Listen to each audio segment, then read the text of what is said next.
சொக்கனுக்கு பக்கத்திலே சோடி என்று வந்தவளே நூல் புடவையில் ஒளிஞ்சுக்கிட்டு நினைச்ச தாளம் போடணுமே.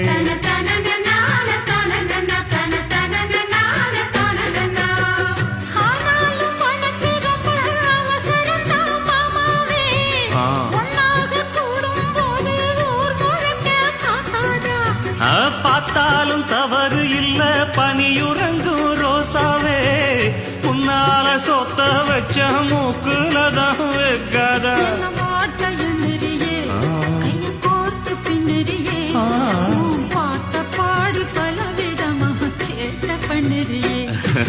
செங்குருவி செங்குருவி காரமட செங்குருவி சேல கட்டி மாமனுக்கு மாலையிட்ட செங்குருவி.